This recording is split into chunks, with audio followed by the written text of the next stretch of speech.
All right, if you can see from the video title that I have a retainer. It's actually a friend of mine that I'm doing a podcast show with. And I'm going to be, this is my first week taking over as the DP for the show. And so I'm just bringing all the things and having the big setup just to be prepared for what we're going to do. It's going to be in a different location every week. So I just need to be prepared for whatever we come up with. So I have 4 camera packages here. There I have my FX6 in here. I'll show you details about it in just a second. It's my FX6. I have an I have an A7 IV, I have an A7C2, and I have another A7 IV in here. I'm bringing, there's going to be 3 to 4 cameras depending on the setup. I've got 1 wide, I've got 2 close-up, and another close-up as well. So every show is going to have, there's going to be 2 hosts, and there's going to be either 1 or 2 guests for each show.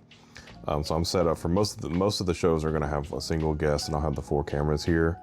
If there's a second guest, I'm actually going to be using the host, one of his cameras. He's got a Lumix set up, and I'll use one of his if we have a second guest that we'll need. Most weeks I'm not going to need that. Most weeks I'm just going to be able to go with the 4 cameras. And yeah, I'll show you how I have them set up. Like I said, I've got it a little bit overkill just to be prepared for whatever I come up with for the day. But yeah, I can show you. I'll throw it up on a tripod and I'll show you what each camera package looks like. All right, so this is my FX6 setup that I'm going to have. Primarily, this is going to be the wide shot. You can see I have here the Sony. Sorry, I've got the Sony 16-35 f4. For this one, this is going to be our wide shot. That's going to include all guests and the host all together in one shot. So you can see the setup that I have here for that. So I've got a small rig cage is what I have on here, just because it gives me more mounting points and it gives me some protection, but it also allows me to mount the V-mount batteries. So I'm going to be V-mount powered for everything. That's what I'm going to do.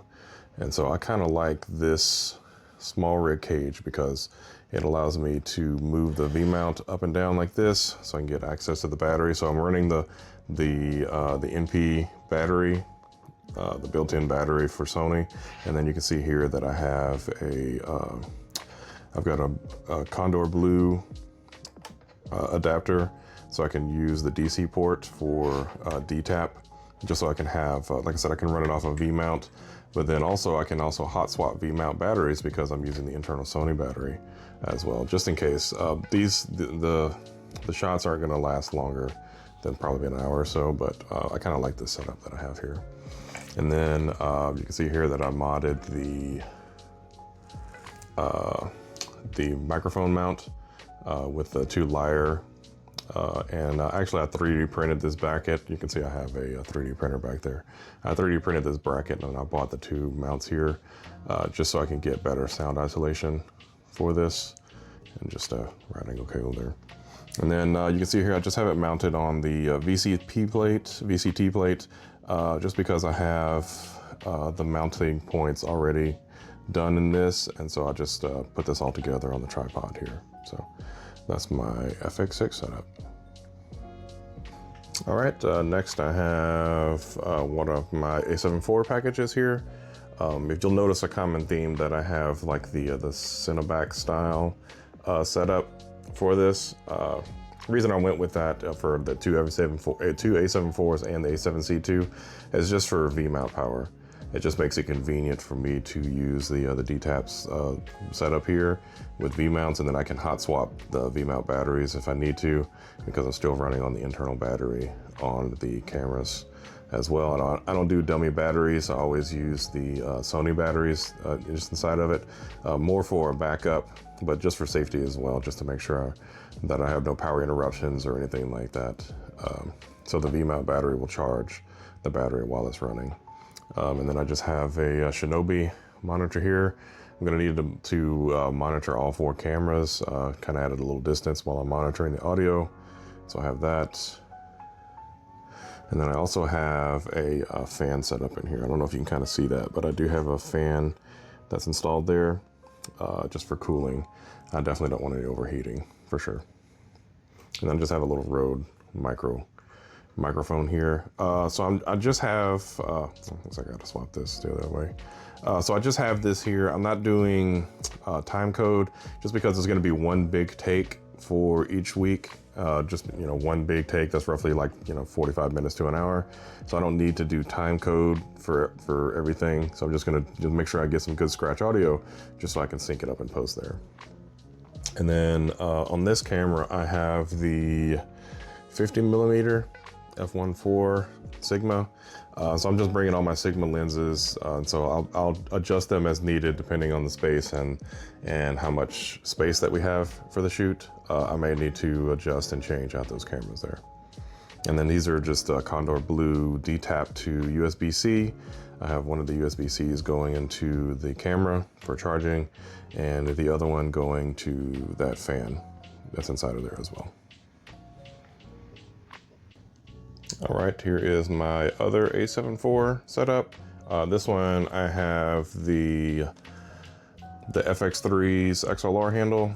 If you'll remember from a previous video that I have this set up. So I'm just gonna go with this, and again, I'm just using, this is a Rode NTG2 just to get scratch audio for syncing in post. This is pretty similar setup with that center back style setup. And then on this one, I've got the Atmos Ninja monitor for this one. And then the setup is pretty identical to the other one. This one, I have a little bit more space inside of this compartment here.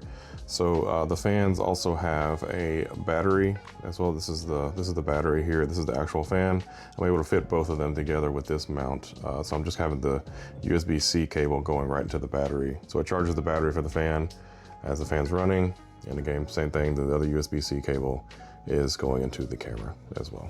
So this is the second setup. And again, V-mount. All right, and here is my A7C2. Again, I've got the center back style setup there just for mounting. And of course, like I said, V-mount is really what I'm focusing in on here. So I've got the V-mount setup. Same thing, two USB-C ports, one that goes to the camera, one that goes to the fan. This one I just have an Cine monitor here with the small rig monitor arm. And again, just a little mic to get some scratch audio there as well. But in this one, I also have the fan again. This one, I'm more, this may overheat more or have better chances of overheating than the other cameras. So definitely want to have that fan running. In my testing, I haven't had any overheating problems, but even without the fan, I tested running the A7C2, just continuous running, and the battery died before it overheated. But that's with roughly about 70 degrees Fahrenheit indoors for that. So I just have the fan just in case I'm going to be doing, going to a different location every week, just to make sure that I am taking every precaution for that. So, and this one I have the Sigma A7iv f1.4. Again, this is going to be one of the tight shots, but I may have to switch that out. I have the Sigma 50 in there as well, so I may have to switch it out depending on distance and the setup that we have for that particular week. So those are the 4 camera packages. All right, here is the lighting kit that I'm bringing to the shoot. Again, I'm just bringing all the things just to be prepared for what we're going into. I was on a phone call a little bit earlier today with the host, and he was saying it's going to be a tight fit. So I might not deploy all of this, but I want to bring it just in case. So what I've got here, I've got my Aputure 600D Pro. I think that's what this one is. Let me check.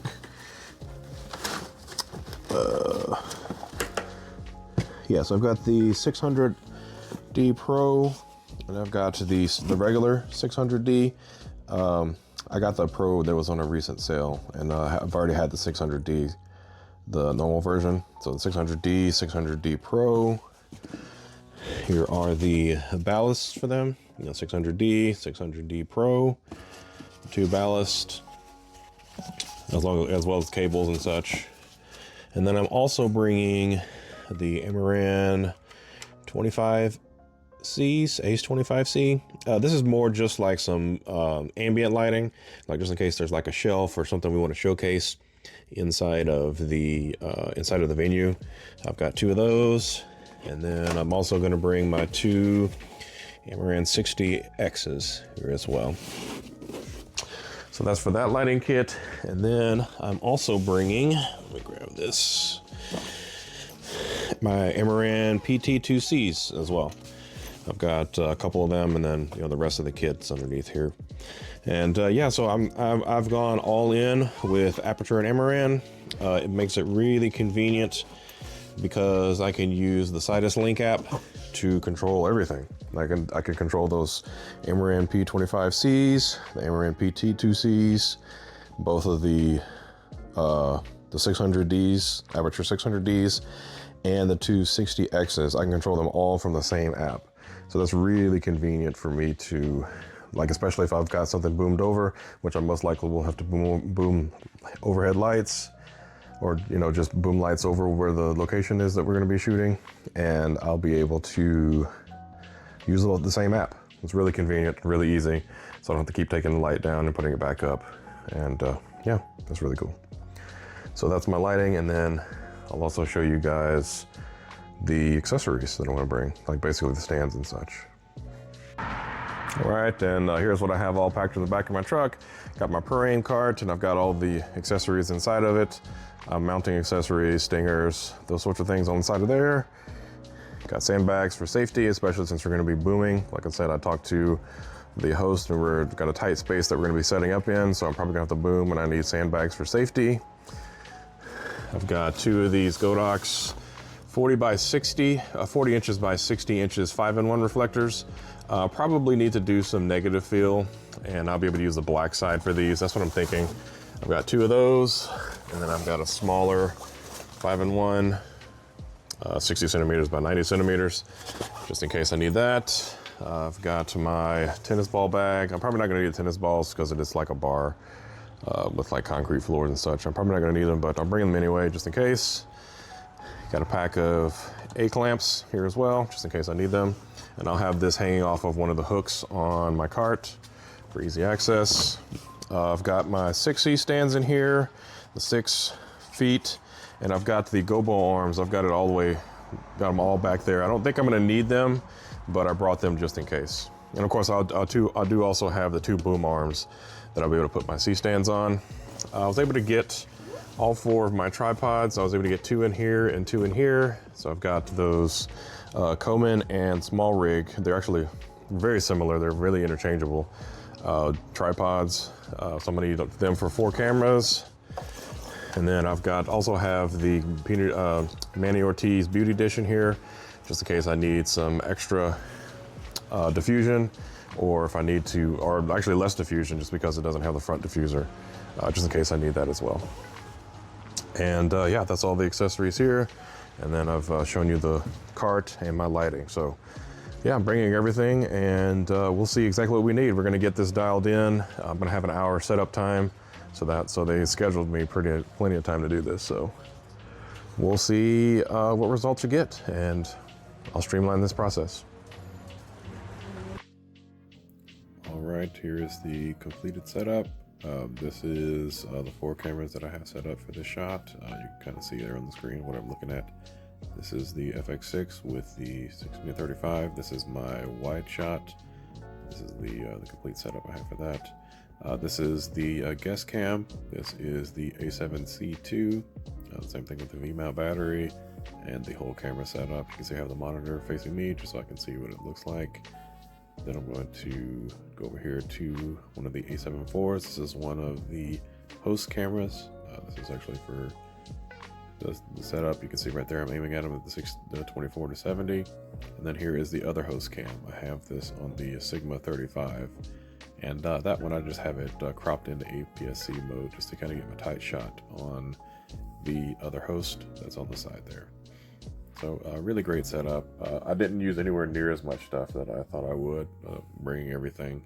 I just used the 2 key lights I use a tube light behind the host in the back there. And yeah, that was the setup. Here's me monitoring the audio. I was also monitoring the audio with the Podcaster, or the Rode Podcaster Pro. This is the host owns this, and I was using headphones just to monitor the audio there, and to get that dialed in. Definitely just wanted to make sure I get some clean audio, that it wasn't peaking. Had to do some adjustments, especially for the ambient noise that was in the background. We were in the location before it started, but there was like some echoey. I had to make sure that it looked good. So, yep. And then here is the two lights that I've set up. This is one of the 600Ds, 600D Pro, with the softbox, the big softbox there. You can see that as one of the key lights, and then just to give it gave a lot of ambient too. You can see this was a small corner, so it gave some nice ambient light, and it was a key light for the guest is what I was looking for here, and it worked really well.